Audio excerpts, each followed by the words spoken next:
Hey everybody, this is Eric. And I'm Daryl. Welcome to the Throwing Wrenches Podcast. The auto podcast that does not rely on Hans Zimmer to cue your emotions. On this episode of Throwing Wrenches, Ford is in the software subscription game. Polestar goes Chinese. And new car customers hate their door handles. All that and more in this episode of Throwing Wrenches.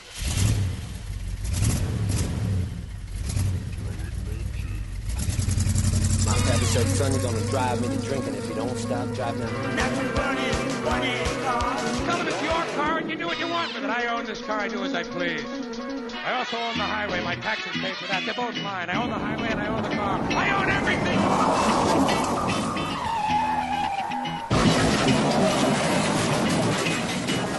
Big trouble. That's the rookie Suarez. Up and over Regan Smith. The big one out Daytona the trial.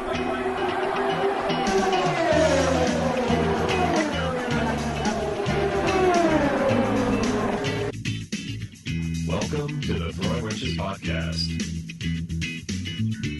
Hey everybody, thanks for listening and to join in the fun of the show. As I always say, send us an email, info@throwingwrenches.com. Got a lot of nice comments over the last episode, and thanks a lot for listening. Also, you can always post a review on iTunes to be heard all around the world, Daryl. Yeah. All around the world. If there was a review to read, I'd read it, and people around the world would hear it. Yeah, but when was the last review? I think it was January. Oh, man. So it's been a little while. I mean, granted some stuff's happened, but also we've been churning out some content here and there. Here and there. And, if you got something to share, that'd be great. If not, info@throwingwrenches.com. Let us know what we should be talking about. Yeah, exactly. been a And little remember, quiet. if you have anything nice to say, don't say it at all. All right. Hey, if you don't know my co-host Daryl Scott, well, he's got a 3-car detached garage, and he's not afraid to share the wealth. If you got an Essex Super 6, or any other classic car for that matter, he'll get it ready and prepped for show and sale. He's your guy. He's Daryl Scott. Oh, thank you. Oh. Thank you. There we go. There you go. Applause. Well, thank you very much. For those who don't know my co-host, well, his collection of vintage Toyotas, it grew in recent years. And his latest acquisition, sitting in front of us right now, from the 1990s, it's now roadworthy, and it looks really good, got to admit. Will he now have to get a set of Reebok pumps and Ocean Pacific shorts to match the 90s vibe? Those are Bugle Boy jeans he's wearing. That's Mr. Eric Stahl. Hold on, Hang on. You don't know the number? No. Hang on. There you go. Oh, beautiful. Yes, very nice. Thank you very much for that. Yes. Well, yes, those are Bugle Boy jeans. Do you remember that? That was such an iconic It campaign. was. I don't feel like it would be as iconic if I were to watch that commercial nowadays. Probably But, not. yeah. Do they even exist anymore? I'll bet at Sam's Club you get some Bugle Boys. What do you think? I mean, they sold. Ocean Pacific was bought by Walmart. A Bugle Boy is probably also bought by Walmart, right? Probably. But they're at Sam's Club, so it's a little different. Yeah, you have to have a membership. Upper echelon. Next time I go get my $1.50 hot dog, I'll go get some Bugle Boy. Anyway, we got more to talk about on that Celica, by the way, when we get into the news and the project section of the show. But Wait. let's talk about Fort's Toyota Pekin, Daryl Scott. Yeah, we should. We should. Fort's Toyota Pekin, well, they've been our longest-running sponsor on the show ever since 1975 when we started this guy. Oh, wait. Been that long? No. I don't know. It's been a couple of years. Anyway, Fort's has been there since the get-go. Fort's Toyota, though, I don't know if you know this, Daryl, started in 1953. Wow. Yeah. They're celebrating 70 years in the automotive business in Pekin, Illinois. I got to be honest with you. I work at Fort's Toyota. I've been there since 1996. But 1953, that just seems crazy to me. Long time. When you think about all the auto dealers in Peoria and Pekin, and this is not solicited by Fort's, by the way. Dennison, Feldy, all these old names. Feldy's gone. Dennison came long after Fort's. Mm-hmm. And now let's talk about all the Peoria dealers. Right. When you talk about single-family point, stores, Fort's really is one of the long-standing ones around here. So that's pretty amazing. The Fort family is synonymous in being involved in Pekin, and they had some great staff. All right, so unsolicited here. Fort sells new and used Toyotas. You can check them out at toyota-pekin.com.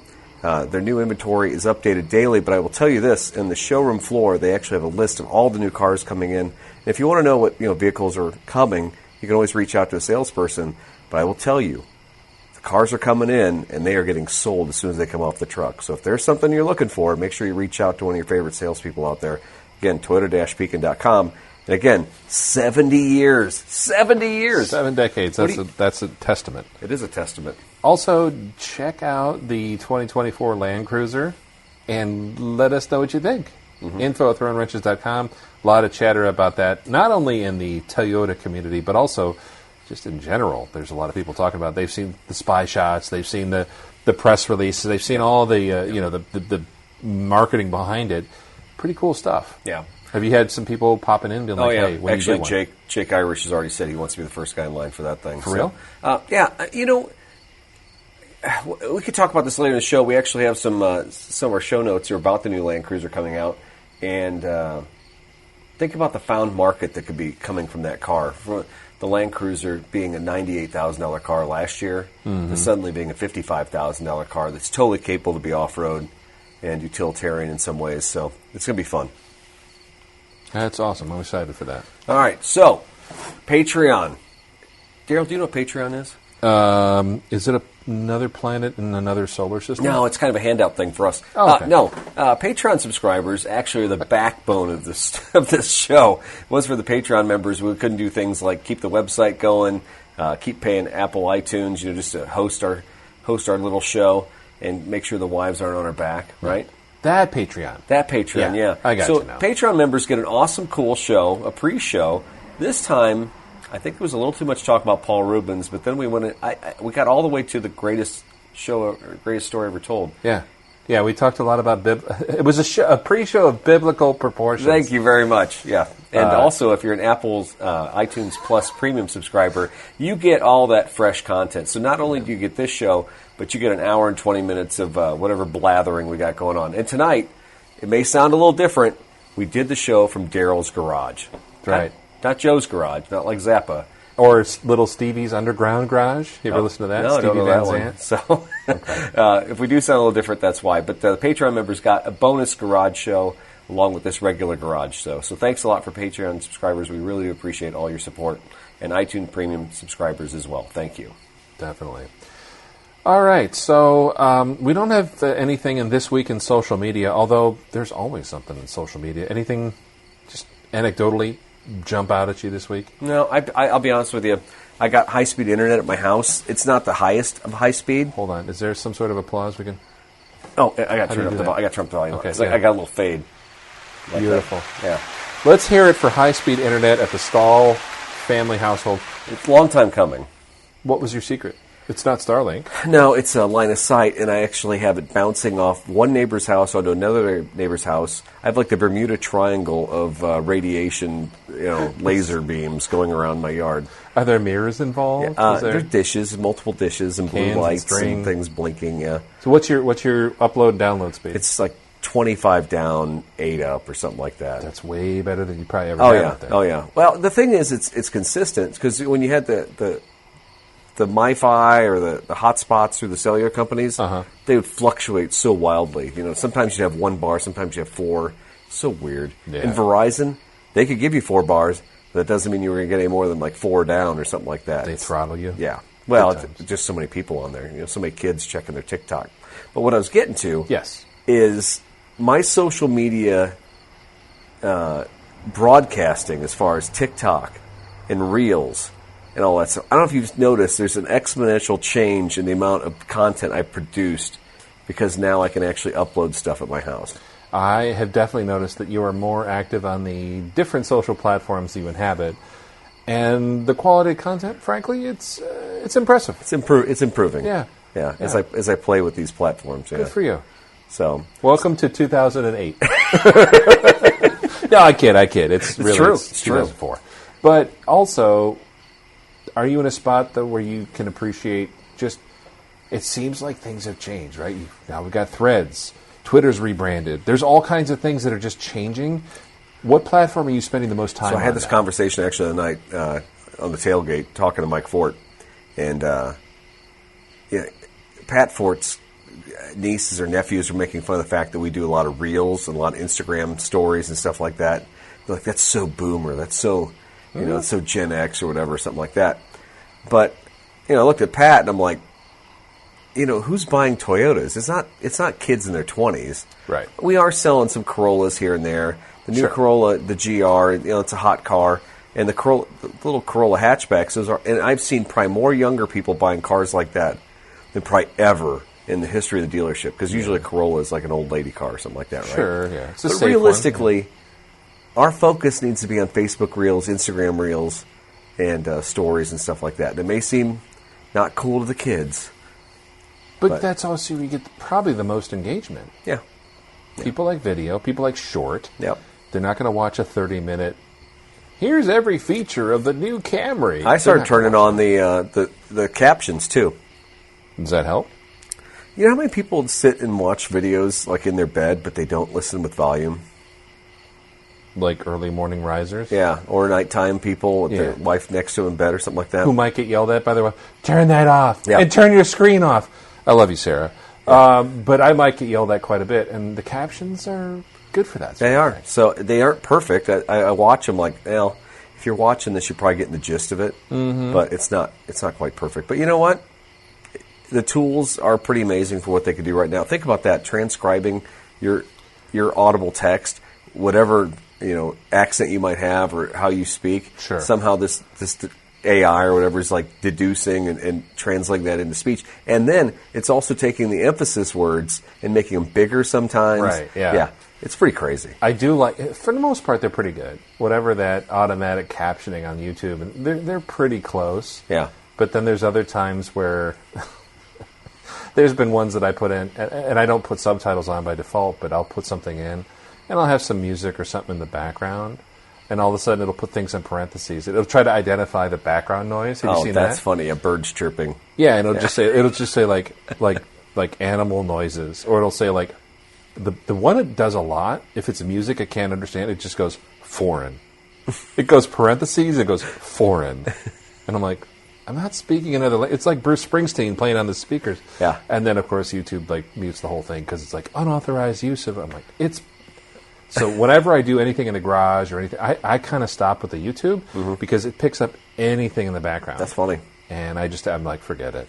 So I got these lapel mics, and so this morning I did a video at the dealership, and I wore the lapel mic while I was near traffic because a lot of times you try and use your phone when you're doing the videos and stuff like that. Sure. The microphone doesn't identify well, so the lapel mic does a good job for that stuff. So maybe that would help also.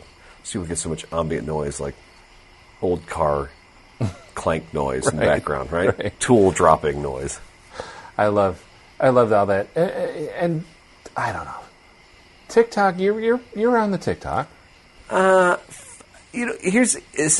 all about the reels. This is my life story, man. Yeah. I don't like to consume a lot of stuff, and it's just even with whether it's podcasts, whatever. I don't like to listen to a lot of other people's stuff because then I find myself imitating. So I would rather just do it myself, get it out there, and then I walk away. Yeah.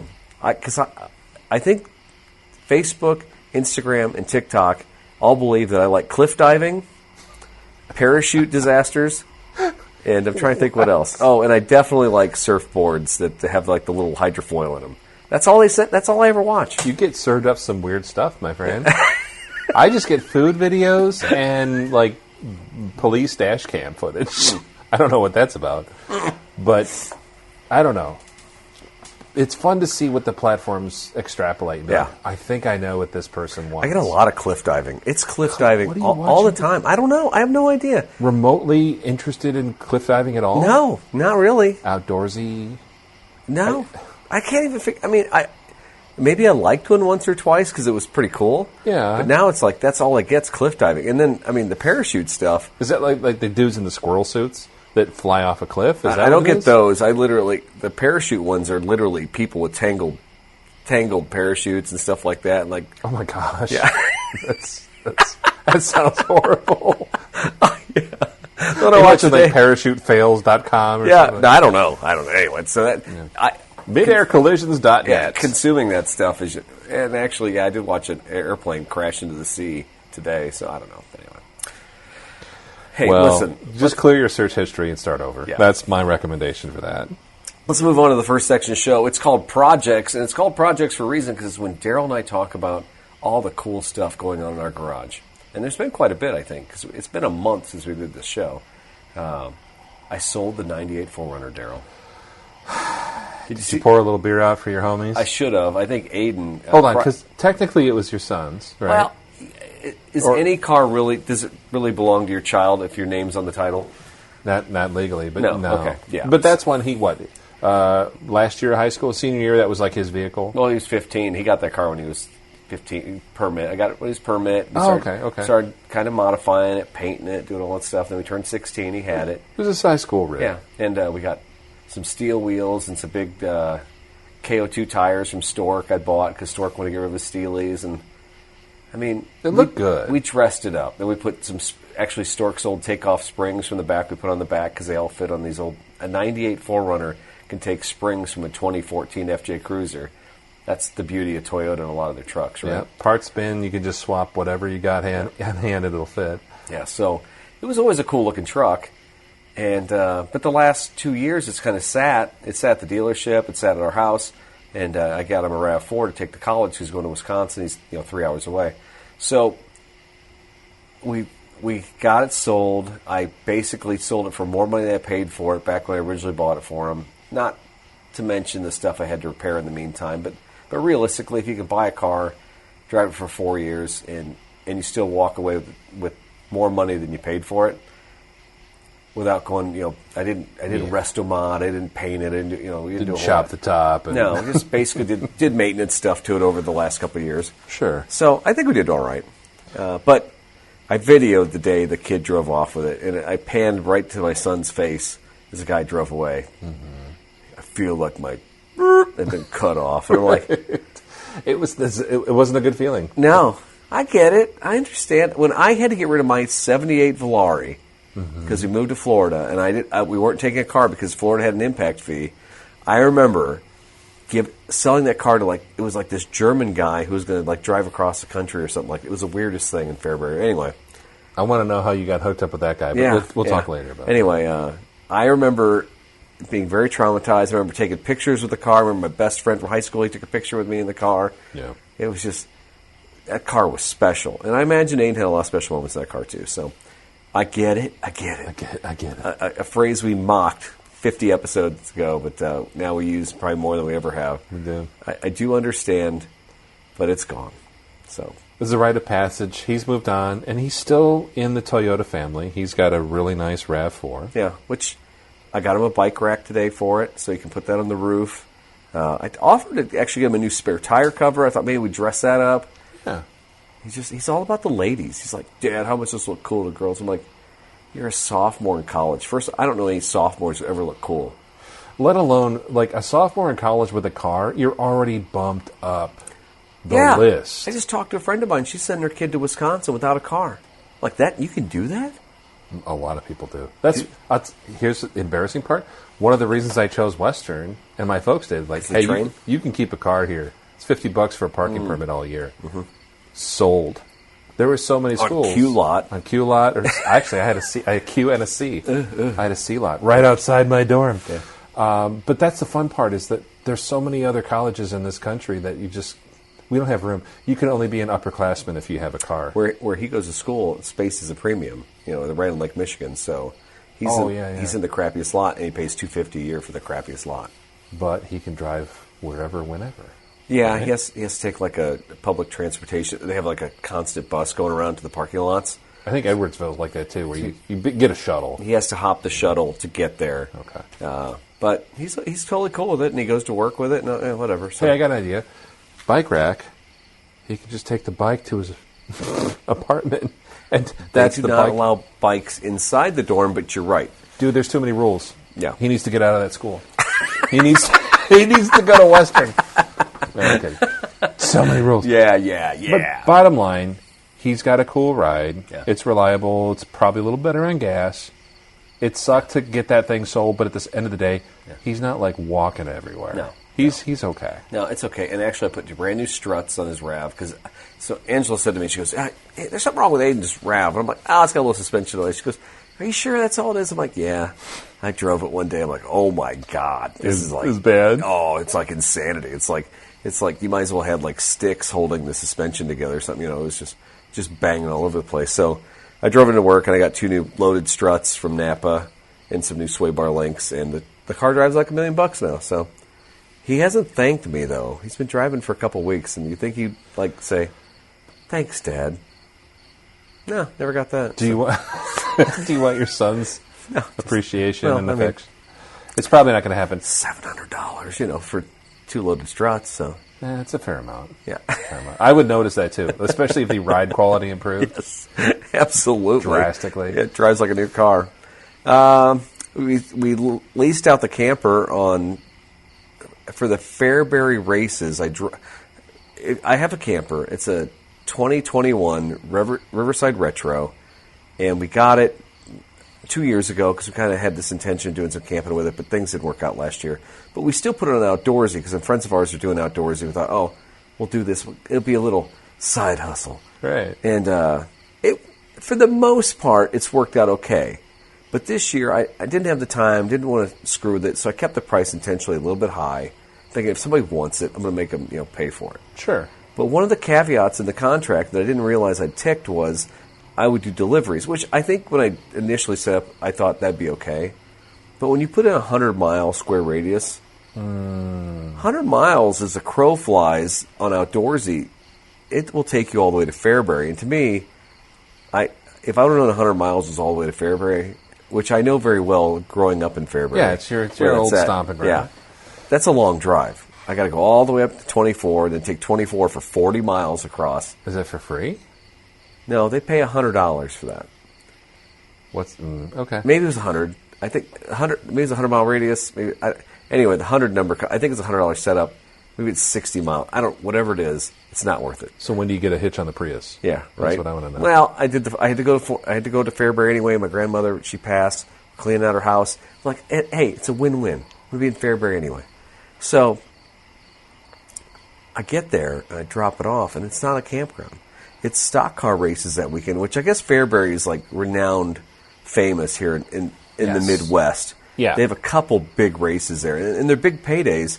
And that's what these guys who are racing these modified stock cars, they want paydays. It's a pretty good sized purse. Yeah. And from what I understand, it's a pretty decent. It's like stock car, a dirt track, right? Yes, it's dirt track. Okay, yeah. so old school Midwest dirt track, where people kind of get their start. Yeah. And the purse is usually pretty good. So it's a big race weekend. This dude just rented a camper. Yeah. So everybody with like an acre, like, opens it up and paints some grids in their property and says, "All right, you can camp your camper here."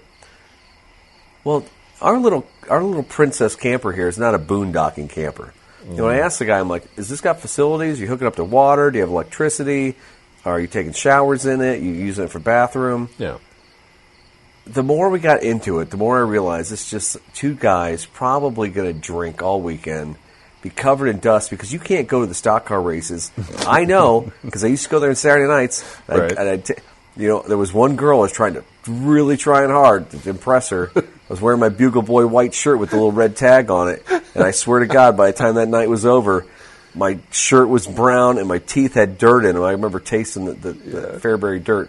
Anyway, these 2 sweaty guys probably climbed back into my cute little camper. Like Pigpen? Yes. Yeah. Yeah. Just make a mess? Yeah. And so there's no bathroom facility where they parked it, where I parked it because I had to deliver it.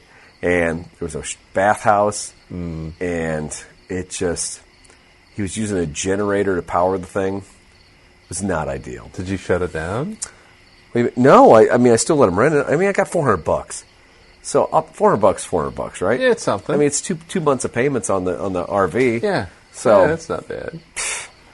Anyway. But probably on the way back, you're like, was this worth this?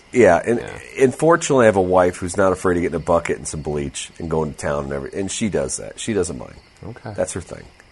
So I'll do other stuff. I'll prep. I'll do the axle seals. I'll de-winterize it. I'll change the water out. I'll drain out. They didn't poop in it. Thank God. They said they weren't gonna, and they didn't. Wait, is that a condition? That's of a fee. That's a fee. If you poop in it, oh yeah, you're paying, man. So if you do number 1, we're cool. Yeah. If you do number 2, that's another fee. Yes, yeah. Because you got to do a lot more cleaning of the tank and everything like that. You got to run a lot more water. You just got to be more thorough. I feel like the terms of that contract might change Daryl.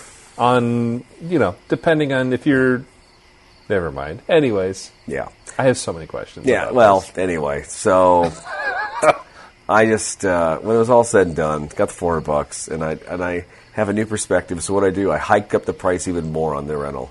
So Wow. now it's like $160 a night. You know, if you want it, God bless you. Yeah. I'm getting all the money for it. So Yeah, okay. and if you don't want it, I don't care. It's one of those deals where it's like, I've had people like text me like, hey, I'm really interested. Would you wiggle on the price? Would you go down on your minimum days? I'm like, no, that's it. It's not worth my time. Right. You know, Right. I'm glad I listed it for you so you can see it. But if it doesn't work and you can see all of my caveats are in there, you know what you're getting into. all my terms are there. If you don't like my terms, then have a nice day. Yeah. Anyway, Well, it's cool. And you've rented that out a fair amount. And last year I had many successful rentals. Sure. Went up to Oshkosh for the air weekend or week and all that stuff. I expected nothing more than just more great times this year, but no. Okay. But you might be going to the hill climb. That's the thing. So. Yeah, that'll be exciting. Well, to be continued. That'll Yeah. be a fun excursion in October. And then last but not least, certainly not least, I don't know that I've ever talked about this auction car I bought. So we made a big joke because I bought this 1996 Celica convertible at an estate sale last April. And I think Gabe's bought cars from the same auction company. Yeah, like a couple months later. Yeah, a couple months later. So now you're the only person who hasn't bought anything from Julie, right? I haven't. All right. Yeah. So, and Julie's kind of becoming, she's fun. She's kind of quirky. She kind of like pushes these little sales and stuff like that. But it's estate sales. I think we did talk about the fact that I stood there and I had to bid on it amongst these other guys. Mm-hmm. And at the time I got the car, I shoved it in the Fort storage shed because we had other stuff going on. And it really became a depressing, it was like a symbol of stagnation in my life where it's like that car's just going to sit there and it represents like time locked still. And it was kind of, I was content if that car sat there and collected dust for the next 5 years. Because honestly, I forgot, it only has 56,000 miles. It was a one owner. It was pretty clean, but I remember it needed a few things. But if that car sat at Fort's for another 10 years and never moved, I'm not out anything on that car. So I never had the concern like it was pressing, like, oh, you got to get this done, you got to get this done. I'll just let it sit there. Well, Angela said no. What happened to that car that we bought last year for $7,000? And I'm like, oh, yeah. That thing. Yeah. And, as things worked out, I got it pulled out. I had one of my younger guys who's my ICC tech. I said, hey, let's bring it in. Let's look at the tires. Let's look at the brakes. Let's change the thermostat out. Let's do a coolant flush.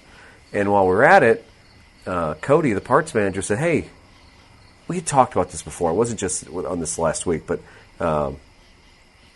when Toyota had Scion, there was a Scion hip and cool accessories display on the showroom floor. So when you buy a Scion, you'd pay the one price, because that's what Scion did. And then, oh, by the way, Mr. Customer, let me walk you over to the accessory wall. We'll pick out the wheels. We'll pick out the other accessories. Sure. Oh, you want some interior lights down by your floor pedals? Yeah, Scion has those. But one of the things they had radios, too. They had this whole stack because they were hip and cool, right? I remember. Yeah, but they had you could put a supercharger on your TC and yeah, all the other cool things you could throw on. That was it was all awesome. But the rims, we had a rim display. This is always stupid because you have 3 single rims on this awesome rack, and there was a black one, a chrome one, and then I don't know what the other. Probably, it wasn't Steely, but it was something. And these are all universal swap. I think all those Scion models basically shared. The XB, the TC, all these they swapped those rims back and forth, so you could sell. But one of the rims was a 5-spoke black rim, and Cody had pulled it out a couple of months ago and said, hey, check this out. I got this upstairs. This might fit your Celica. I'm like, well, Celica's in the other building. Maybe someday I'll get over here and take a look. But I honestly didn't think the TC spindle was the same as a Celica. I was sure they weren't the same, but... Are they 4-lug? No, it's 5. 5, okay. Yeah, the smaller cars are 4 lugs, like the MR2s and that old Corolla and stuff like that. Yeah. So when we got it in the shop, we were doing the thermostat. We took that rim out of parts. Took one of the Steely. This car is a 1996 25th anniversary edition convertible. I mean, I always thought those cars were dressed in 9. It's got leather It's got the CD player, which I'm sure was a big ad. But it had steel wheels. I just don't, and with hubcaps, I don't understand that combination. So anyway, I'm like, I'm not a fan. We took the tire off and we married that rim onto the hub, and by God, it fit. It's big. It's an 18-inch rim. And what did it come with? Like 14s or 15s. Yeah, I mean, so it looks like giant donut tires. But it fills the wheel wells out real nice. Yeah, with a low pro tire, I got some General Ultimax that were $110 a tire. That seems cheap. Yeah, it was. That seems really cheap. And the Did you come up rims with a tire were- rack or something, or what? No, yeah, I think so. Discount tire. And I found some cheaper ones than that. Actually, it's so weird on these smaller tires. You can get some good deals. It rides like a dream. But anyway, we found 3 more matching rims from the Scion factory parts in Phoenix at a parts depot for Toyota. Cody ordered them. They got rejected twice, but then he called Chicago, and they clicked it through, and they showed up like 2 or 3 days later. Awesome. And then we put the Ultimax tires on it, and I got to say, I'm starting to fall in love with this car. I mean, I hate the thought of my wife using it as a back and forth to work car, but is that what she's like? Summer driver, summer. yeah, that's what she's always done with convertibles. God bless her. Ever since we got married, she's always had a convertible to drive to and from work. Nice. And she's like Aiden. This morning when she drove to work, it's 7:30 in the morning. It's 65 degrees or whatever. She'll put a scarf around her head, put her sunglasses on, top down. Good for her. And drive 35 miles to Lincoln on the highway. Good for Mrs. Stahl. Yeah. I think that's fantastic. Because here's the thing. In the Midwest, Yeah. we get like 3 months. That's our window for convertible season. It's just like motorcycles, right? Yeah. If you're hardcore, sure, you can ride in March. And if you're driving a convertible in October, yeah, sure, you can maybe crank the heat and cross your fingers and make it work. But really, we get 3 months to enjoy the sun. And she's giving it heck. And I think that's awesome. Are you concerned that she's going to rack the miles up, or what? I mean, the car's in beautiful shape, black on tan with a tan cloth top. It looks beautiful. You've done a great job with preserving the finish and everything. Are you worried it's going to get like rock chips and all that? Is it too nice? That was the thing when we bought so we have 2 of these cars. I have a 1997. Oh, by the way. Yeah. Well, we always loved the 97, but I let the kids drive it through high school, and when Aid was homecoming king, I set a little platform in there so he could sit in the back, and Nice. and I swear to God, he does the Dukes of Hazzard jump into it all the time when he has his buddies. I was like, 3 or 4 dudes hopping in the car, so I see where the foot drags have been on the sidewalls of the car and stuff. Yeah, door panels. Yeah, so that car, I can see. I think we bought it with low miles too, and it became the point where it's like, whatever. Whatever happens, happens. It's a car. Yeah. Ultimately, a car. I don't have museum pieces in my house. I have a gravel driveway. We live out in the country. So Sure. this car ultimately will get driven. I'm going to enjoy it this summer. I'm going to try and get the Friday Night Lights tomorrow, get it all cleaned up. Oh, cool. Are you going to go? No, I'm helping some friends with some stuff, but I know. But the usual suspects will be there. All right. Well, maybe we'll see. I want to go because this is my one opportunity where the car's clean and fresh. It looks good. Yeah. And I took it to the foam bath. I did the foam thing for the first time in my life. It's on my TikTok at Planet Stall. You can check out the tricolor foam bath. That's cool. It is fun. Does the soap do anything, or is it just? I don't know. It looked cool. It looks good. It spits out of the gun. It sounds like a popcorn popper. Right. It's spitting out of there. It's all neon, like bright yellow Yeah. and blue, and that's like a new thing. Do you remember like the old days, the pay and spray washes, where it was just like you had your choice of like wash, rinse, and wax, and like the I remember wax this. And so didn't do anything. As I'm looking at the knob, there's like 20 features now on the knob. Right. And there's like 4 different nozzles. Like I got the air blower over here. I got the soap dispenser on the other side. And there's so much stuff going on. And I'm thinking to myself, I give credit to the guy who runs that car wash because he invested in it. He obviously had to say, I could just sit here and have the same old farm wash thing like we've had when we were kids. Yeah. Or I could upgrade to all this extra stuff, which I guarantee there's now probably like 20 20 soap dispensers in the back. Yeah, doing all there's this stuff. 20 55-gallon drums of different products. Yeah. But they actually stock it. Yeah. Where was the one you used? Just literally a quarter mile up the street from the dealership, right next to Taco John's. Oh, okay. I know where that is. I spent $10. That car had 18 months of grime on it from sitting in the shop. looked dreadful. And I didn't wax it, but I did everything. I did the pre-soak, which I'm not sure about that. Made it all pink. And then I did the wash. Then I did the soap foam bath. Yeah. And then extra wash and cleaning. And then I did the air blow dry thing. It looked really good afterwards. It still does. When you roll up here, it was still daylight. By the way, it's super late now because we've just been hanging out. Super late. But it's got a nice shine to it. The clear coat on the car is great. And on a black car, you can tell when stuff's either been garaged or not garaged its whole life. That car was probably looked after pretty well. Yeah. So you got yourself a gem there. I hope you guys enjoy it. I hope that the long-suffering Mrs. Stahl enjoys to and from work for many, many years to come.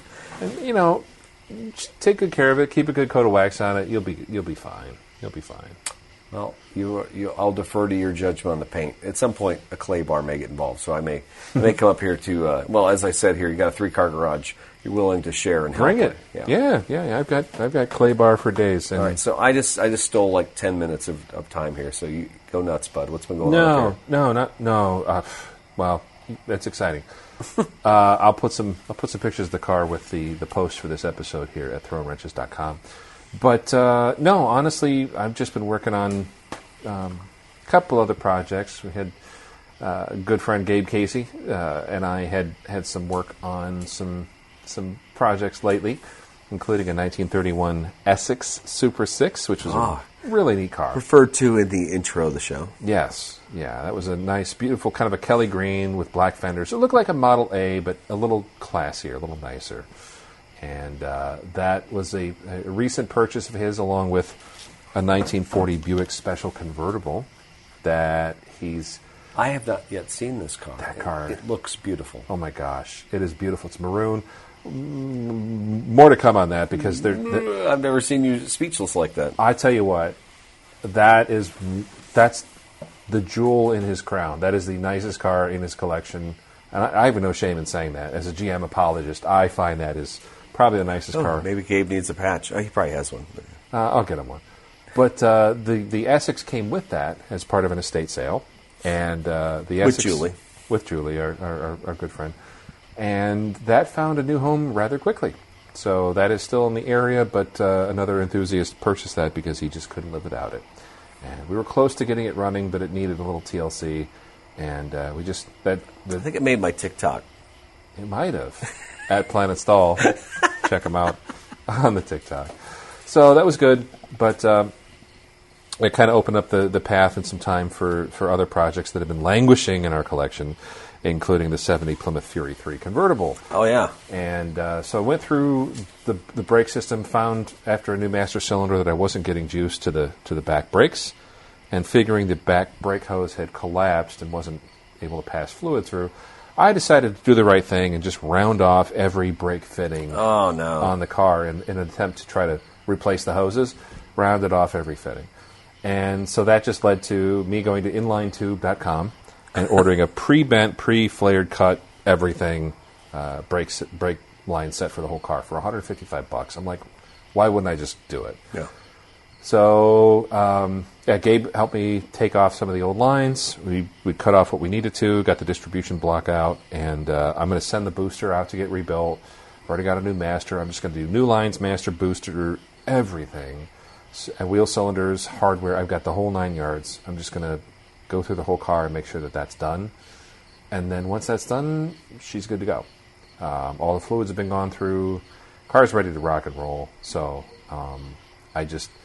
it's going to be one of those weird situations where it's going to be like October. I'll probably have it on the road for like two events. Yeah. And then we'll be good. But you know what? It's been fun, and that's been a nice new addition to the collection.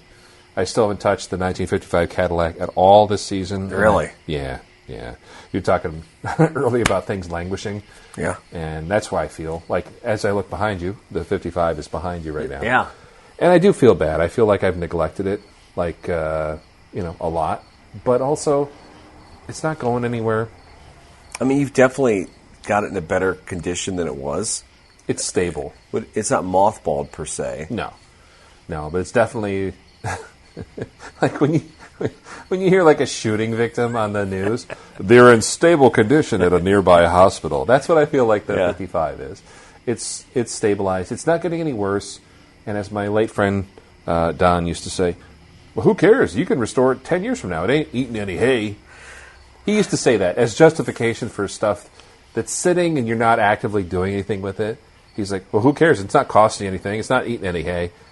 As long as you're not making it worse through bad storage, like it's not getting rained on, or it's not, who cares? And, like, there's part of me that subscribes to that, but also, like... I think the biggest problem I have with that is that it's sitting right in your eye. It's a reminder. It's in your peripheral vision because it's at your house. Yeah. Every time you look out your kitchen window, you see it. Right. That would be the hardest part. Every time I open the garage, Eric, that's what I see the tail fans, and I'm like, man, that thing, it's such a cool car. Yeah. Why is it not running? What you need to do, strategically, I would move it to the farthest part of the garage, and I put a cover over it. Then it's like a death sentence, right? Like I would never get to it. And the sad thing too is I have a '76 Chevy C20 square body pickup. That's what I did with that. That's sitting in a storage unit in an undisclosed location. And I've got friends that haven't seen that, and they're like, "When are you getting to?" I don't think I've ever seen it. No, the blue one. And it's a sweet truck, and there's family history there.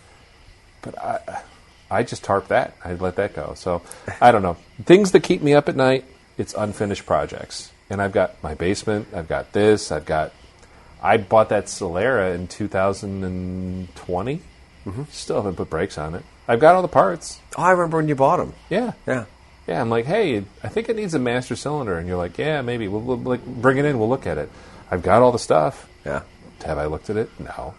So, long story short, I need more time, or I just need to start making a priority to fix things. I can't give you credit because I think about people who maybe have like learning conditions where they can't like focus. Yeah, I might have that. You might have it, but with old cars, right? Nah, we'll get there one of these days. But that's what I'm working on or not working on. So. Well, she's a beaut, Clark. Thanks. Yeah. She'll get there. At least she's pretty. Yeah. At least she's pretty. Well, I agree with the what your friend Don said, though. I mean, you took that car, and it's just like the Plymouth. The Plymouth was in a spot where it was in bad storage, and it was only getting worse by every month it was in that storage. It was going to get worse exponentially. Because things like rust can start, 10 years, they can just be just a speck, but then it just starts erupting, right? Sure. So I think you got that car in probably just after the nick of time, but you got it at a decent spot. And I think this Cadillac's kind of the same thing. Yeah. It's not perfect. It definitely saw some ill conditions, in storage, but sure. But you cleaned it. You kind of got it preserved at this point, and now you could actually hop in the thing and start like working on stuff without having to worry about getting hantavirus. Or Rocky Mountain spotted fever, or whatever was lurking under the seats in that thing. Yeah. Yeah. Now, I tell you what, it's just like boats or motorcycle, anything you have, any antique. I've even seen people, really nice family heirlooms, they throw it in the basement, and then, like a wood chest, a cedar chest or something like that. And they'll pull it out and like, oh, it's all full of mold and I don't know what to do, so I'm just going to get rid of it. Like, it survived 70 years, and then you had it in your basement 3 years and it's junk. Yeah, but I tell you what, I'm cleaning up my grandma's house, and she let animals like pee all over stuff. And so we have family heirlooms that are just like, I've done the enzyme thing on them. I've done the Zepp urine stuff on them. Just ruined. It's just ruined. Yeah. It is what it is. And it's sad. And ultimately, I'm like, is it worth? Do I need to strip the wood down and soak it and all that stuff? And I'm like, it's just an old desk. Yeah. It's I have the family pictures. I have other stuff that mean way more than a desk. And do I remember my grandfather sitting there at that desk making notes? No, I don't remember any of that stuff, Right. It's stuff they owned. Yeah, it is. And there's some sentimental value, but at the end of the day, if you needed a desk, you'd go out and buy one. Yeah. You wouldn't. Yeah, and I certainly wouldn't fight, every urine control solution. And sanding layers and layers and layers and hours of refinishing. Yeah. So, No, I think you're... The Plymouth, I agree with you. You'll probably end up waiting until October to drive it, which kind of sucks because I think there was like an extreme optimism because it was almost drivable when you got it down here. Yeah. Yeah. The funny thing is, when you look at the top side of a car, and you're like, hey, I just a little clean, a little this and that. Sure. And I did that with that Scion when I bought it. I'm like, oh, you know what? It's good. It runs, it starts, and all that stuff. But when it gets down to the nitty-gritty, the underneath, the non-sexy stuff that requires time, patience, maybe blocking out like a whole Saturday, that's when you find out, what your commitment is, right? Yeah, it's like, how serious am I about it? and luckily, like, I can do most of the stuff that sucks. Yeah. I can do most of that myself. The trouble is, I know it sucks, and I'm going to put it on my own schedule. Mm-hmm. There's guys I know, and women too, that are in the hobby. They're like, I'm just going to take it somewhere and write a big check, and it's done. And I could do that too, but I'd rather not, because the more money I spend, like, I could take this to a shop, have them put all the brake lines in, and at the end of the day, Plymouth? Yeah. Here's $1,200. Cool, great. I could take that, or I could take that $1,200, put tires, put shocks, put all the other stuff that needs to get roadworthy, and then waste my own time. And that's where I'm at. But it's that weird thing. My good friend Chris Anderson used to say, you get to a point in your life where what the hell is your time worth? Yeah. Would you rather be farting around in the garage or just out driving it, enjoying it with your wife? The guy's demolishing my bathroom right now. I'm like, I could have done all that. Yeah. But then, that's your life for 2-3 weeks. Yeah. Oh, well. Let's just be rich. All right. I hear you. All right. You ready to move on to the next section of the show, Daryl? Let's do it. Let's do... Oh. I missed this. Is it your echo? I missed the button. Hang on. The news. Let's try it again. All right. The news. Yeah, that's the new sound effects, folks.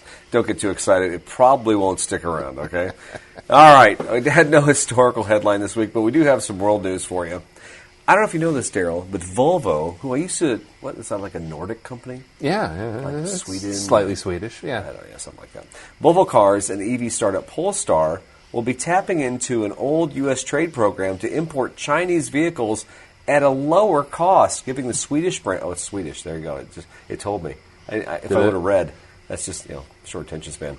Giving the Swedish brands a competitive leg up by using the U.S. duty drawback program, the Geely-affiliated automaker can recoup import duties and the 25% U.S. tariff assessed on the Chinese-made Volvo EX30. I think we called that the chicken tax, didn't we, back in the day? Yeah, that was similar. The EX30 is a crossover, and Polestar 2 sedan also against exports of the U.S.-made Volvo EX90 and the Polestar 3 crossovers. Sources familiar with the matter told Automotive News. It's in Automotive News. We'll link to that in our blog post. So is it like you weigh one versus the other? So if you're exporting some and then you're importing some, it balances it out? Is that the deal here? I think so. And the other thing, too, is that more and more things are being made in China. No. More and more things. And it used to just be smaller components, right? All the electronics in a car, oh, well, maybe they're made in China, but the car's still made here or made in, another country, whatever. Now we're at a point where a lot of vehicles are being made in China, but those tariffs still exist. Mm-hmm. And I think it's bigger when they're not going to tax the little chips or something that they're making for your computer, but when you start talking about a $60,000 vehicle, yeah, the government's going to probably leverage a little higher tariff on some of that. So this is just a way to kind of get around it. And then also, when people think of Volvo, I hate to say this, but like the recognition of Volvo, oh, it's a Swedish car. It's safe. It's well built. It's built to a high standard, blah, blah, blah. Well, they're counting on that brand equity, and then they're making the product cheaper to build. So the profit margin's going up a little bit because of where things are constructed. Sweden has one of the higher tax rates, I think, in all of the world. Yeah. So you guarantee the folks that are making a lot of the other products under that Volvo brand or Polestar, not necessarily, if they're making outside of Sweden, they're not making that much. How do you think Swedish people feel about that the cars are being made in China? I mean, I would think they'd be even more averse to that as Americans are about cars being brought in from China. Unfortunately, GM did a huge number on Saab over the years and just put them under. Ford bought Volvo years ago, and then, of course, that's been sold since then. So, like, the Swedish automotive industry is not what it used to be, and I do feel bad because they were really, really special. I still feel like those Polestars are neat. I think they're very unique vehicles. I think they're probably still very well built.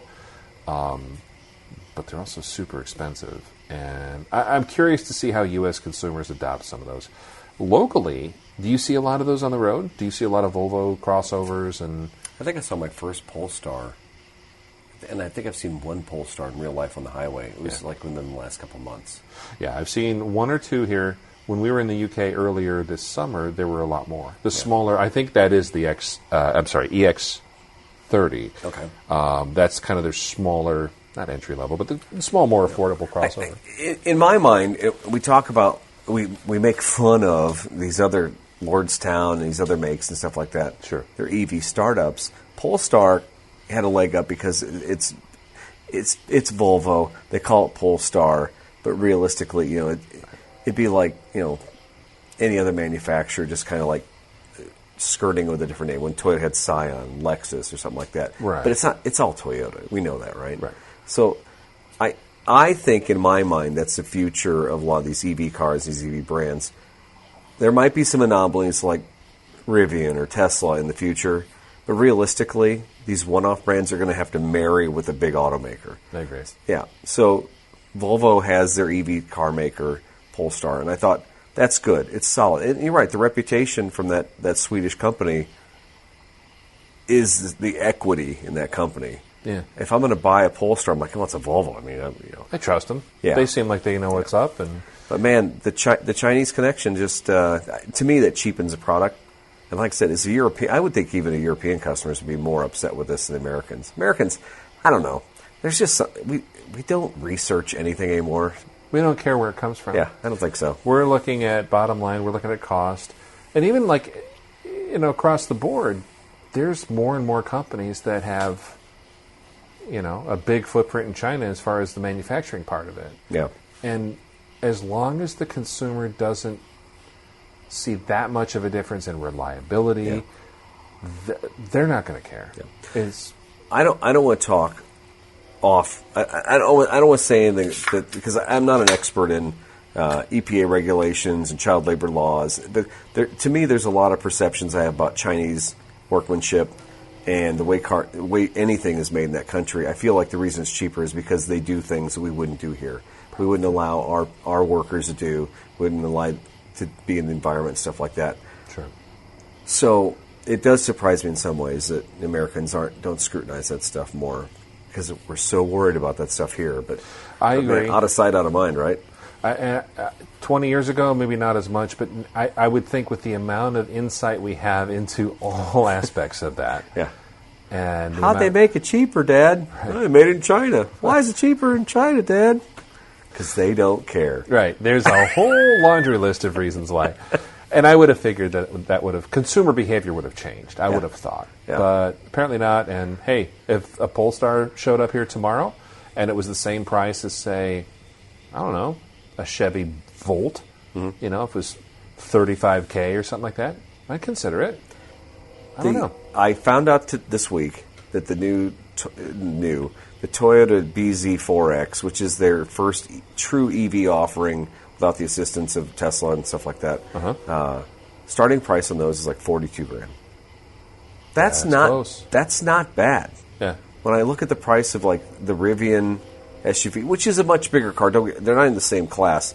But if you were to consider that the Toyota BZ is like a RX 350 or whatever, it's like a small SUV Lexus. It's on the Venza platform? Kind of, yeah.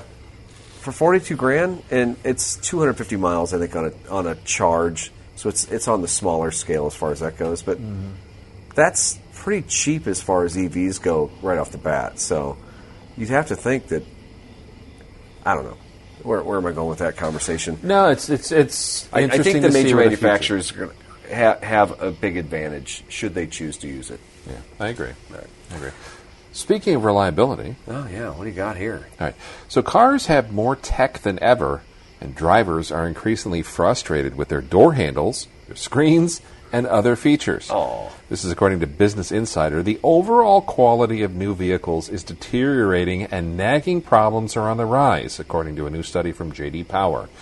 The auto industry research firm said more technology in cars is partially to blame, quality declined year over year across all categories apart from driving experience.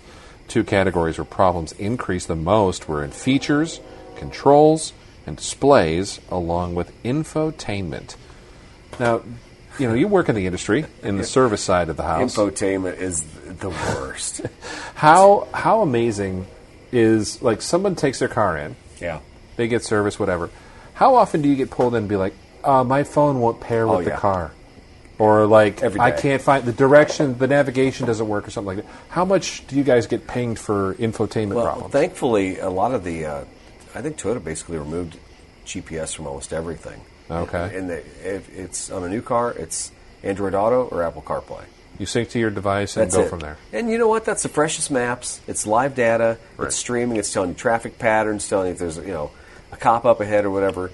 Why wouldn't you want that as opposed to a static DVD navigation system plugged into a disk drive under your seat Makes sense. that you have to update every 5 to 10 years, right? For $180. No thanks. So how much, like, if you were to put a percentage on it, though, like, how much of your service stuff has to deal with, like, I hate to say, tech support for the technology that's in the car? Not as much as you might think. No. I mean, ultimately, people don't bring cars in for negligence. They'll talk to J.D. Powers on a survey about this stuff, but if it doesn't stop the car from running, They're not going to go out of their way exactly. to... Okay. Now, okay. a radio that reflashes or has to do constant updates, something like that, they'll bring it in for that because it's upsetting their commute to work. Gotcha. But realistically, pairing to the phone, they'll deal with that stuff. It's just like you would if you had a Bluetooth speaker at home or something like that. You're like, this stupid thing. Sometimes it works, Well, last weekend I had those 2 Bluetooths and they were Bose synced. speakers, and I was Yeah. trying to get them to sync, and it just wasn't working. I was Yeah. ready to throw it. But info as far as things like door handles or other features or things that were technology is now part of the equation. So on the new Tundra, in a lot of the new cars, your driver profile is identified either by the cell phone that's paired to the car or the key you're using. Oh, man. So like a his and hers kind of thing, Yes. or 2 Yes. drivers in the household. Yes. You've got Or the radio, whichever phone it sees first, which I don't know the logic. So, so you paired your wife's phone in there first, Yeah. but she's got an Android such and such. But then the husband pairs his phone in second, but he's got the newer Android. Well, somehow, every time they get in the car, even though she's primary and both phones are showing, his phone matches first and it goes to his profile. Mm-hmm. This is the kind of stuff I'm like, oh my God, seriously. like this is the problem. Turn off his Bluetooth. Well, I don't want to have to do that every time I get in. Or, the other thing we get a lot of is Toyota has an app. And in the app, in the background, it's downloading software to your car. Would this be Intune? Yeah, it's not Intune. It's called the Toyota app, but it used to be called Intune, which was dreadful. That had some of the lowest marks. The best indicator of how a manufacturer is doing with their infotainment system is if you look at the star rating on Google the Marketplace, the App Store. Yeah, if Intune has 1 star and has 5,000 reviews, you know that generally people don't like it. But if you don't run this app, first off, when you buy a car, you need to sit down. You got to put in all the information, and then you got to put the serial number, and then Toyota knows who you are and the ownership of the car, so that we have the remote start and all these other features. Yeah. But a lot of customers do that, and then what do you do with a lot of apps on your phone when you're not using the phone after a couple of days? You swipe them all off, turn them all off. Mm-hmm. Well, now for the next 6 months, you get in the car, and the car hasn't communicated with the mothership, and all of a sudden, Apple does an update. Oh, now we got 16.3 or whatever, Right. and all of a sudden, doesn't catch your address book right, doesn't do this, it blinks out. There's something wrong. And then I ask them, well, if you turned on, are you using the Toyota app? Well, I don't know. What's that? Yeah, I don't even know what you're talking about. Well, then the answer is no. And whatever you've used hasn't been updated in probably 3 And years. I tell you what, man, there's been 2 just in the last 2 weeks that I got in the car. I made sure they turned on the app or the Toyota app, and then we sat down and it downloaded something from the mothership at Toyota in Dallas, and they never had any more blinking radio problems or anything like that. I'm like, you've got to have it on the background. It's going to ask you if you're okay with streaming data rate supply, blah blah. Yeah. And but there's a reason they send those updates, To keep current. Yes, Keep exactly. the functionality. Yeah. Well, technology is great, and I do appreciate that too, especially when you come into something like driving your '96 Celica here tonight. Mm-hmm. You don't got Bluetooth in that thing. I have a little Bluetooth 12-volt thing that broadcasts to 99.7, so it's, it's perfect. A little FM modulator? Yeah. Okay. It's even got a button I can go forward and backward on the tracks, so I know if I hate this song, boom. That's all the technology I need. That's it, right there. Actually, okay. That's pretty clever. But to the extent $30 of that, at Target. I was going to say, you spend a couple bucks to do that, and at least bring it into the modern era. But the other stuff you don't really miss, do you, when you're in that? You know, I've thought about taking this car on a road trip. Yeah. I think this would be a great car. You know, if Angela and I wanted to just take a long weekend somewhere. Yes, right? absolutely. Go to Kansas City or go to wherever. And I've always used my phone for GPS. I just put a mount on my mirror and so what do I need at that point? As long as I can stream my music, as crappy as the speakers are in a convertible Celica, that's my only concern. It gets the job done. Yeah, I can't imagine driving that car in the snow. I can't imagine driving it on the highway fast in bad weather. Right. Versus the new stuff, right? Yeah. But realistically, man, I don't know. You drive classic cars all the time, so you could probably answer that question better than anybody. I don't miss a lot, but then, like even taking the Celica, we took the Celica up to my folks a couple times, and the second time we were coming back, and we were on 39 outside of Rockford, and I don't know, there was like some semi-truck shenanigans or something, and I remember Sarah looking at me, and she's like, you know what, after sitting in SUVs for, day to day and taking those on trips, she's like, I really like being up high, and I really like all the safety stuff. And I kind of looked at her and I'm like, yeah, I'm kind of scared right now. Because I think we were like in between semis and everybody was just driving crazy. Yeah. And we're in this, you're eye to eye with like their wheels. I'm like, okay, there is something to be said for like modern, safer, bigger crossover SUV truck type stuff. And that have all the blind spot warning, all that other, all the things that the driving enthusiasts are like, backup cameras are a joy at this point in my life. I tell you amazing. what, I backed this up the other day in the dealership. I'm like, oh, is there a car behind me? Oh, I got crunch. Yeah. Whoops. No, you're not that bad. No, you're a good driver. Yeah. Right. All right. So shout out to Kyle for this next story, and it's really just going to be an abbreviated story here. I don't know if you know this or not, Daryl, but world-renowned composer Hans Zimmer is involved with BMW. Really? Yeah.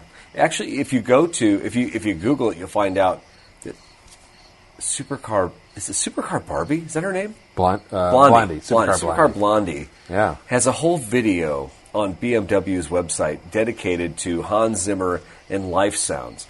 Hans Zimmer has been recruited by BMW to design the soundscapes on their new EV range of cars. And if you Google this, you will find all kinds of videos. It started back in 2022, and it's continued on their newest models, like on the i7 and stuff like that. People are calling the sounds eerie. I mean, I can think of Interstellar and that, maybe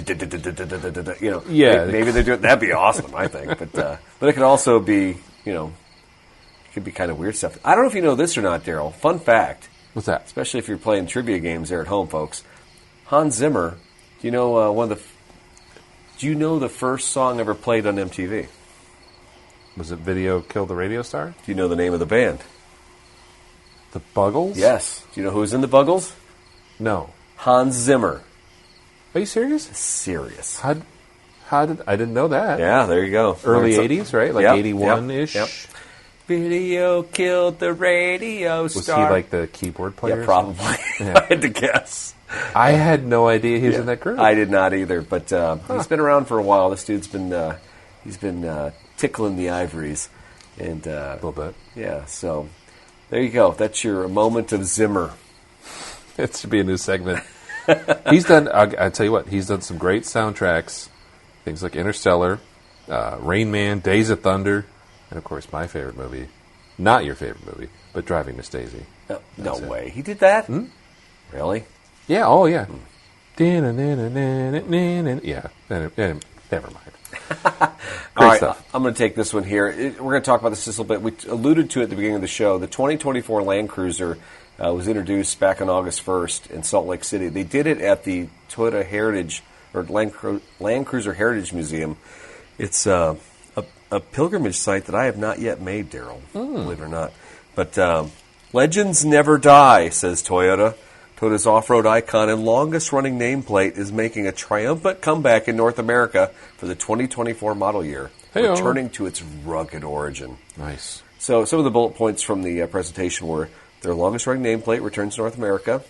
The MSRP will be in the mid-$50,000 range. It's going to be a durable off-roader and more accessible with that price versus the previous generation.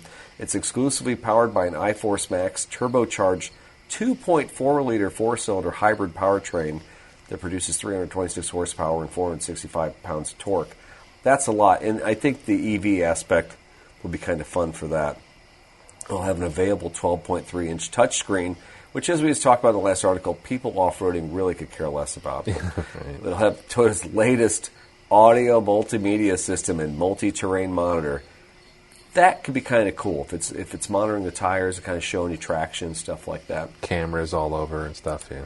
The first edition grade will have 5,000 units for North America that come equipped with round heritage LED headlamps. I think they're calling that the 1958 edition. It's going to have a roof rack, rock rails, and exclusive interior design. It's also going to have Toyota Safety Sense 3.0 standard on all models. The launch, I watched a little bit of it, and a lot of us were scratching our heads when this thing came out because we're trying to figure out, this thing's $55,000 because that's what it looks like. Yeah. And I watched the presenter walking around it. It looks like it's the same size as my 4Runner. We're all like, what's going to happen to the 4Runner? It's almost like they really did take a platform that's, I think it's the same as the GX platform on the Lexus models, the Prado, and now they're making a Landcruiser here. So what happens to the 4Runner? The new 4Runner that's supposed to come out in 2024 is supposed to be taken off of the Tacoma platform, which Tacomas are made in Austin. They're also made in Baja, Mexico. Okay. Those trucks are subject to the chicken tax we talked about earlier. They get 25% tariff. So ideally, a 4Runner, it should come down 25% price, right? Probably not in this day and age. But if they make the 4Runner at the same factories in Baja and they make them in Dallas mothership. Where is the 1794 ranch? I should know this. Anyway, Yeah, it's somewhere in Texas. somewhere down in Texas where they built the Tundras and the Tacomas. It would be very interesting to see what we get because nobody really knows. I mean, we haven't actually seen a Tacoma in real life yet. So to build off of that platform, make a 4Runner, what will that price range be, and how much different will it be from this truck? A lot of cool stuff happening. The Toyota dealer meeting that the Forts go to every year comes up here in another couple of weeks. And they usually give they show them the new cars coming out, get them all excited and stuff like that. So sneak preview. I'll be interested to hear what Regan has to say about that and the Forts have to say about it and stuff like that.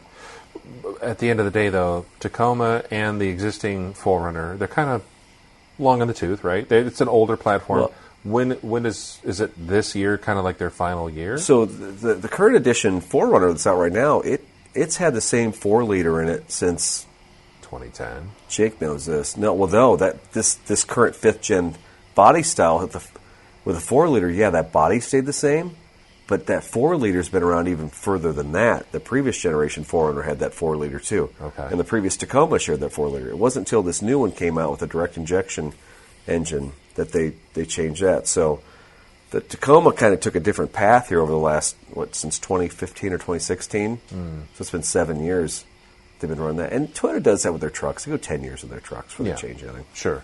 So, and realistically, it's a proven platform, and the fact that people still buy them, and the 4Runner's almost more popular, I think, than ever before. It has. It's been climbing up every year. So that speaks volumes as to like what consumers of that type of vehicle want. So I hope it's a good recipe. It's like Toyota's had really good success. I would love, and they will. They'll just build on it. Whereas I don't know. I'm kind of sentimental. I liked the older, big Landcruiser. Yeah. That kind of the flagship, if you will. Yeah. So is there some concern that might, if it's on a smaller platform or a little bit different, like that weakens that model? I don't know. At all, It is interesting because it's anything that's new is going to be looked at with skepticism, and I don't know. I heard some people right out the gate like, "Oh, it's like the Ford Bronco." I'm like, "No, it's not like the Ford Bronco." I wish it had the removable top like the Ford Bronco. But that's the other part of this equation. Is like, when do we start seeing vehicles like that are fun and a little different and outside the norm? It seems like this is also a deviation from the norm. It's something that's fun, it's kind of unique, it's special. I'll give Toyota credit for that. That doesn't happen very often with them. I mean, when they came out with the FJ Cruiser back in 2007, that seemed like fun, deviation. They sold a lot of them initially, and they kept falling down sales over the years because it wasn't super practical. This Landcruiser is a 4-door. It's a hybrid. You know, I think it'll be fun. I'd be interested to see how many they bring in the United States. The one thing we were talking about this at work, and I'm sorry, folks. You know, it's our show. We went long last time. We're going to probably talk too much right now. That's fine. But think about when the Bronco came out. That was stolen market from Wrangler. You know, Ford basically said, we're gonna throw 50,000 trucks out here, and by the way, we're gonna go walk over to the Jeep customers and we're gonna scoop up 50,000 Jeep customers. Because what were those people gonna buy? Maybe they were gonna buy Rangers, maybe they were gonna buy F-150s, but they were probably gonna buy an SUV. Right. Might have got some 4Runner customers, definitely got some Wrangler customers, and that was just found customers. Just, hey, Jeep people, guess what? Now you're back to Ford. And if Toyota were to do the same thing and be just a little aggressive with an open canopy, I think they would automatically do the same thing. They could just bear hug a bunch of customers that have been languishing, waiting for something like this, right? Absolutely. I mean, the Tacoma, the Tundra, the 4Runner, they've been icons in off-road, camping, the whole lifestyle. You're selling the whole lifestyle of these cars, but they don't have open canopy. And Jeep people, better than anybody, know about a lifestyle choice with a vehicle, right? Yeah. I don't know. Do you think the day will ever come? I don't know. I really do. Can you tell I'm passionate about it? Yeah. Well, it seems like every fourth or fifth show we talk about it. But realistically, if you're looking at things to get into the market that consumers are hungry for, at least in North America, I don't know about the rest of the world, that's where it's at. So hopefully Toyota heard that. And where it's at. They're just going to do it. 2 turntables and a microphone. That's right. Yeah. You got this one here about the software, buddy? Yeah, absolutely. Ford Motor Company. We talk about our friends at Dearborn here. Ford Motor Company sees revenue from in-car software services, such as hands-free driving, surge by 1,000%. That's right, over the next few years. To harness the growth, automaker said this week that it hired Peter Stern, former vice president of services for Apple, to run a newly created technology-focused unit at Ford. Stern is tasked with growing Ford's Blue Cruise hands-free driving system, which you see it in all the commercials lately. You've seen that? Didn't they have some serious problems? Didn't we report on some Blue Cruise problems initially? Yeah, early on. But I keep seeing Lincoln. That seems to be the brand they focus that on. That's like a huge selling feature right now. Anyways, Blue Cruise hands-free driving system, as well as developing other in-car services to sell to millions of owners. That's according to Bloomberg. So what do you think about paying for subscription-based services in your car, Daryl? I'm kind of seriously against it, but that's also the model that everybody's used to now, just like the pay-as-you-go, and I think it sucks. But at the end of the day, I also am just frightened. People can't drive now, as it is, and just to sell that as, hey, I can buy a new Lincoln Aviator or whatever it's called, or Corsair, and just drive hands-free, but only on the highway. I wouldn't definitely do it. Yeah. And there's probably ways to probably certain speeds, certain whatever. And I think every once in a while you still have to put your hands on it to verify you're still a human being. But I have a huge problem with how that's being sold. So I think that's just one facet of the features. I know, we run into this where I work, remote start now. Even if you buy the car brand new today, if you don't opt in for the optional package, you don't get remote start. Yep. And you have to pay every month for it. It's an app, right? Yes. It's an app on your phone. Yes. Ford's done a lot of that. Well, and it doesn't matter if it's an app on your phone. The remotes have the capability, but you're literally making that feature live on the car by paying for the subscription. Awesome. That sounds great. That sounds amazing. And how soon do we just get to a point where, do you have to do while you're driving on a road trip and you just want to zone out and do the hands-free thing? Mm-hmm. Does it just, on your infotainment screen, does it throw up a CAPTCHA? Check the box that says, yes, I am a human.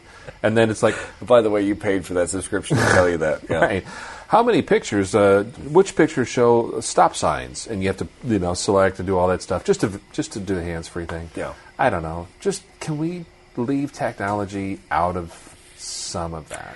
I don't know. I do agree. I mean, hiring Apple to be involved with the whole situation just tells you where they're going with it. You'll have an app for your phone. It goes right to your car. And then you'll have somebody with a flip phone who goes, I've had Fords my whole life. Guess what, folks? If you don't have a smartphone, you don't got remote start. Yeah, you can't sync it up on your jitterbug flip phone. All right, last story here, a little feel-good story. NADA, National Urban League, NADA and the National Urban League team up to train auto techs. At the NADA show in Dallas this year, Damian Mills attended a presentation by the National Urban League on a new automotive technician training program. It was launching with the local car dealer association. Mills immediately decided to take part. The pioneering program in Louisiana brings together two organizations, the National Urban League and the National Automotive Dealer Association, and their diverse resources with the hope to establish a nationwide network of auto technician training apprenticeships. And that story's on Automotive News. We'll share that. I think it's subscription-based, so. There's a desperation, and I'm not saying desperation in regards to National Urban League, but there's definitely a concerted effort to find every nook and cranny that they've ignored maybe over the years. Mm-hmm. And so I don't find it disingenuous, but I think sometimes it's too little too late.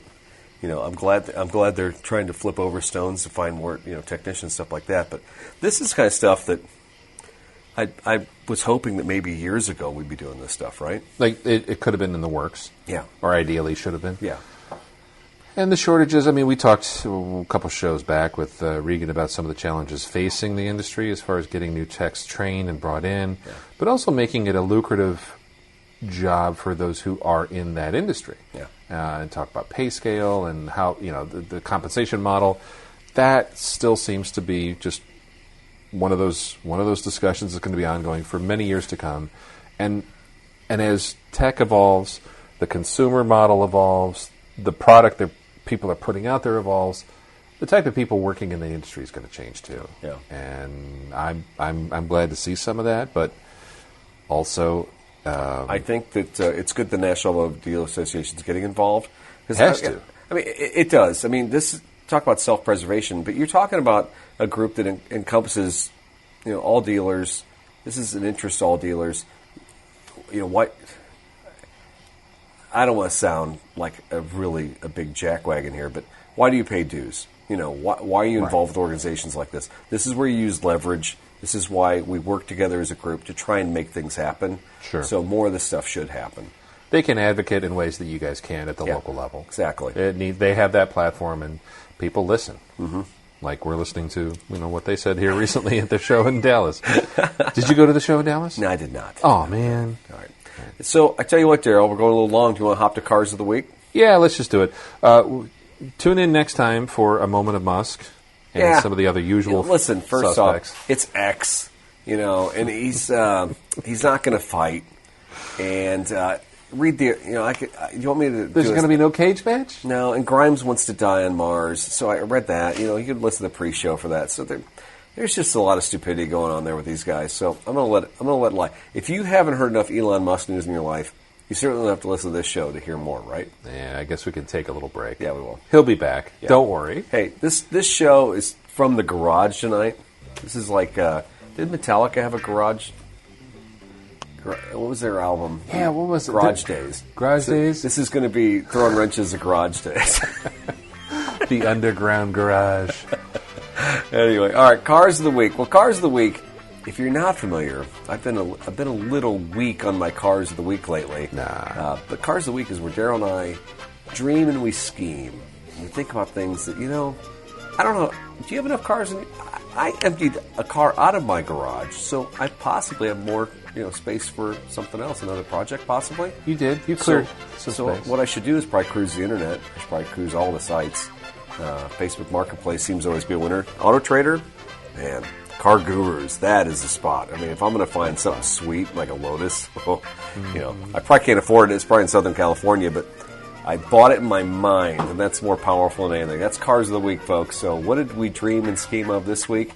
Mine's a secret pick. I haven't shown it to Daryl yet, so... Yeah. Do you want to start, or do you want to... No, I think you should peel back the curtain. Peel back the curtain? Yeah. You know what? I was thinking the other day, Daryl, if I wanted to do the ultimate flex move... My son talks about flex moves all the time. Does he? He said, the convertible top for the meteor shower of the night was a flex move. Oh, yeah, that was it. The Perced media, whatever. It was all about the Perced. So I was thinking the other day, if it's summertime, it's August, and the weather's nice, but it's a little bit hot. I was kayaking the other day. What could be a bigger flex move than pulling up maybe to Turkey Run? Everybody else getting their kayaks ready, getting their life vests on, and climbing into their rental kayaks that maybe somebody spilled beer in, they're sticking to it. I'll pull up in my 1962 Amphibicar 770. Beautiful. Now, you may not be familiar with this car. I certainly wasn't. I certainly wasn't ready for the price tag on these little guys. There's several of them for sale. I found a couple on Hemmings, and this one's a beautiful red. It's setting up a pop-up. It's a beautiful red with white trim, white wall tires. Conditions listed as mint. It's recently refurbished. It's ready to drive on land or water. This is the kind of car, Daryl. It's got a bow underneath it. Yeah. It just cuts through the water as you pull right in, and then you just hit the clutch, hit the propeller, and you just cruise through the river or the lake of your choice, and you flex on all those people stuck in those rental kayaks. Cool price is $75,000. It was the cheapest one in Hemmings. Are you serious? Yes.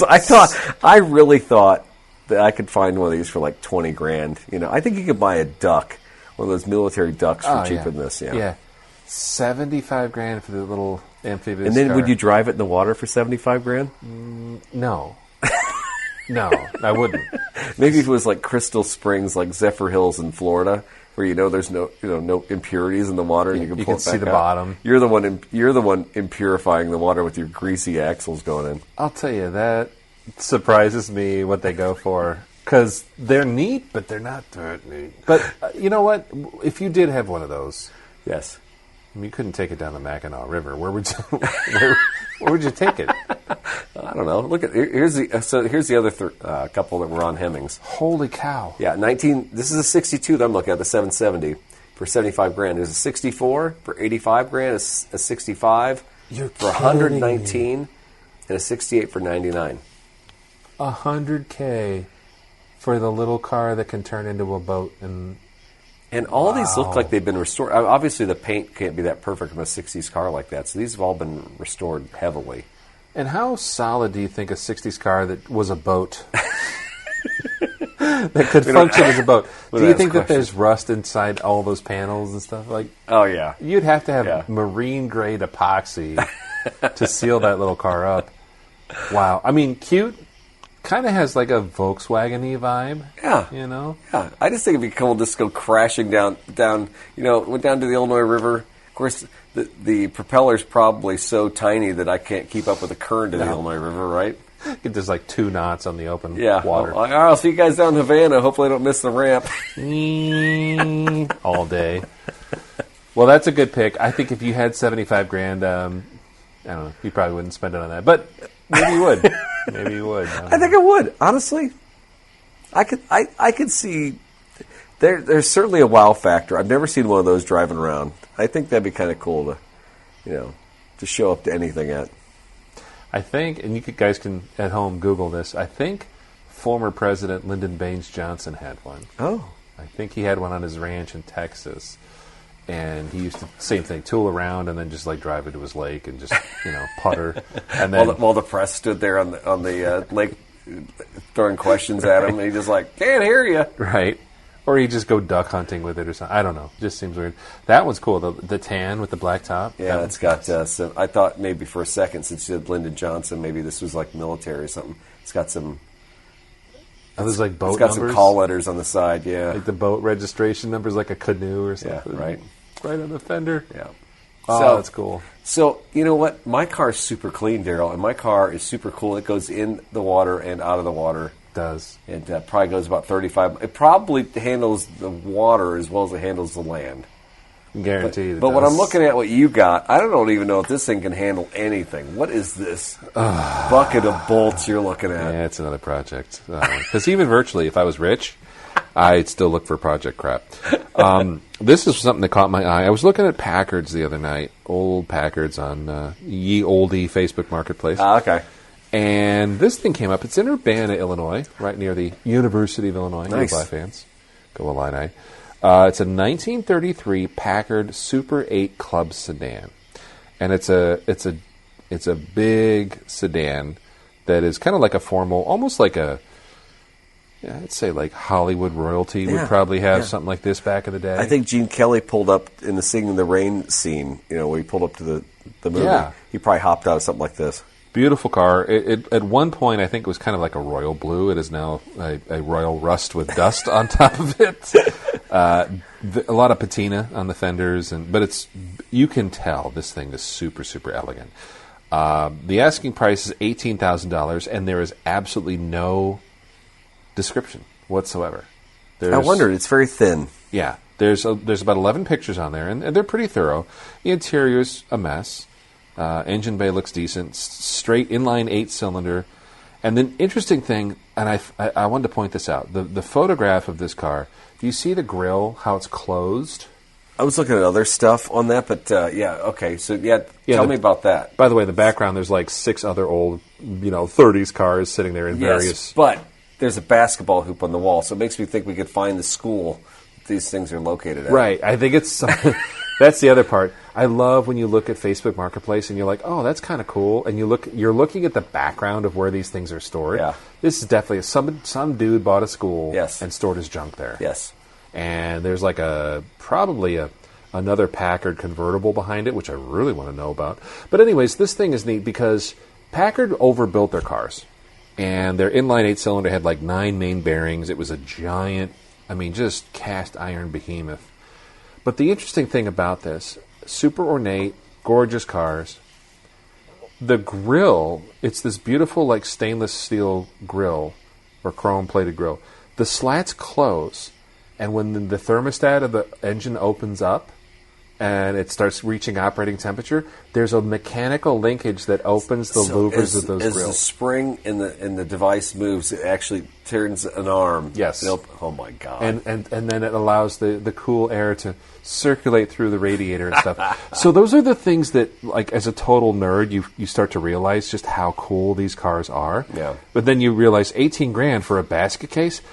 The reason this car looks the way it does is because it would cost, put another zero there, it would cost about $180,000 to restore something like that too. Well, and so nice that's condition. you're becoming a general contractor because you're doing the legwork to get all that stuff fixed. It's not like you pull that thing in your garage and you just start working on it. No. You're sending everything. The resources. It's crazy. Oh, God. And then that's the type of car where, they only made 11 of this formal sedan. Yeah. And there's one like it in Brazil, and a guy restored it and imported it. You would have so much legwork just finding how to restore that car. Yeah, that sucks. Super cool. I would buy that and just put a clear coat on it and put it on a shelf somewhere and store it. So it is a giant classic car. And we were talking about in the theme of luxury cars, like having a chauffeur and stuff like that. Sure. But in my mind, Packard doesn't resonate as like a Rolls or something like that. Or Duesenberg or something like that. So does this car hold that kind of status? I think it does. I think they were definitely talking about... Were we talking about East Coast? What's popular on the East Coast? Like with the... hill climbs. We were talking about Model Ts and things. Packard was huge... East Coast country club crowd. Okay. A lot of early industrial tycoons with money. That was the status symbol. I want a Packard because they were well engineered. They were expensive. Everybody knew they were expensive, but they were also things that were kind of serviceable and attainable with modest amounts of wealth. They weren't like a Duesenberg or a Rolls Royce or a Bentley or a Pierce Arrow, but they were similar. The trouble is Packard catered to that group for so long. And that group became, especially after the Depression, was a smaller and smaller and smaller subset of the American population that like people didn't need to have a Packard to feel like they were fancy. They could buy a Lincoln or a Cadillac and be just as impressive without having to go above and beyond. So middle-of-the-road luxury kind of fell off. Exactly. And they actually, it's exactly right. So by the mid-'50s, when they were kind of folding, their cars got cheaper and cheaper and cheaper to the point where like the average consumer was like, I want. Well, and that George Barris episode we did, that was kind of the end of Packard, right? Exactly. Yeah. I think the final year for Packard was like 58. And they merged with Studebaker. And he talked about how the cars just weren't even that good, right? No, it's really sad. And the unfortunate part is when you look at their heyday, this is kind of around that time period. So it's really kind of a unique, special car. It deserves to be restored. I just don't the amount of people who can afford to do it right, it's a small subset of the population today. And even if you did restore it, what would you do with it? It's still a high-dollar, early 30s car. You can't take it on the highway. Yeah. You can't take it. You're not going to go get like Toulouse drive-in and get a burger with it. It's too nice. Yeah. So I don't know. Just look at it. It sucks. I mean, really, to think about it, you talk about like the way this Cadillac behind me is not mothballed, but it's definitely in a preservation state. Yeah. It's still attainable. That car's just gone too far. Yeah, it would take endless amounts of funding and resources to bring it back. Now, if you were, let's just say your life work was messing around with old Packard and stuff like that, and you had this guy's garage here. This is probably his idea too. Right. He probably has a lot of cars. Like, I'll marry, I'll work things together. I'll build one decent car out of all these pieces. But someday never comes, right? So now it's just sitting there. I know people in their 80s that are like, "Yeah, I'm going to restore it one day." I'm like, "I love you, buddy, but when? When are you going to do that?" Yeah. So sad. So sad. We'll put a picture of that on the website. Make sure you check out thrownwrenches.com. And if there is a Patreon donor that's interested in starting a restoration fund and a full-time job for me to shepherd that, I'd be happy to talk. But yeah, he'd be a hell of a guy to be fleet manager, I believe. I like acquisition.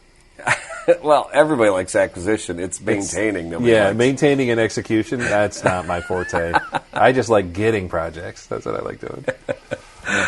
You like the thrill of the chase. Mm-hmm. Yeah. That's what Gabe likes, is a chase. That's right. All right. Well, I hope you enjoyed the Garage Days show here. What's the name of the... What do we call this place? I don't have it. Do I have a name? You don't have a name for it? No. I should. You should, yeah. I should. Casa de Scott. It was, on Foursquare, was it Foursquare? Yeah. Yeah. Is that it was Scott Shangri-La for a while. Oh, yeah, that's right. Okay, so from Scott Shangri-La, hope you enjoyed the episode here tonight. A little bit unusual, but a little bit fun as well. And if you're a Patreon subscriber, hopefully you enjoyed the pre-show as well. Thanks again for support. Thanks for your patience. We're climbing back in the saddle here, so make sure you shoot us a review. Make sure you shoot us an email. I don't know, review. Just shoot us. Yeah, that'd be fun. You know what? At this point, if you don't do a review, you might as well.